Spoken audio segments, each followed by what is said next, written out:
கடலூர் மாவட்டம் வடலூரில் லிப்டில் சென்ற காங்கிரஸ் எம்பி சிக்கிக் கொண்டதால் பரபரப்பு ஏற்பட்டிருக்கிறது.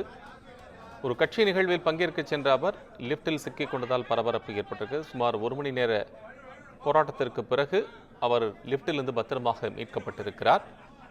விவரங்களுடன் செய்தியாளர் பொய்யாமொழி இணைப்பில். உங்கள் விவரம்.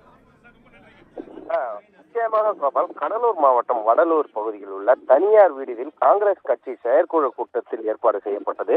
இதில் பாத்தீங்கன்னா கலந்து கொள்வதாக கடலூர் பாராளுமன்ற உறுப்பினர் விஷ்ணு பிரசாத் அவர்கள் வருகை புரிந்திருந்தார். அப்பொழுது 2ஆம் தளத்தில் உள்ள கூட்டரங்கில் செல்வதற்காக மினி ஹாலுக்கு செல்வதற்காக தரையரங்கில் இருந்து லிப்டில் ஏற்றியுள்ளார். இந்த நிலையில் லிப்ட் பழுதானதால் கடலூர் பாராளுமன்ற உறுப்பினர் விஷ்ணு பிரசாத் மற்றும் அவருடன் சென்ற கட்சி நிர்வாகிகள் உள்ளிட்டோர் மாட்டிக்கொண்டனர். பின்னர் பார்த்தீங்கன்னா தீயணைப்பு துறையினருக்கு தகவல் தெரிவித்தனர். தகவல் அடிப்படையில் அங்கு வந்து தீயணைப்பு துறையினர் 1 மணி நேரத்திற்கு மேலாக லிப்டை உடைக்கும் போராட்டத்தில் ஈடுபட்டனர். மேலும் பார்த்தீங்கன்னா 1 மணி நேரத்துக்கு பிறகு மாட்டிக்கொண்ட கடலூர் எம்பி விஷ்ணு பிரசாத்தை லாபகமாக மீட்டனர்.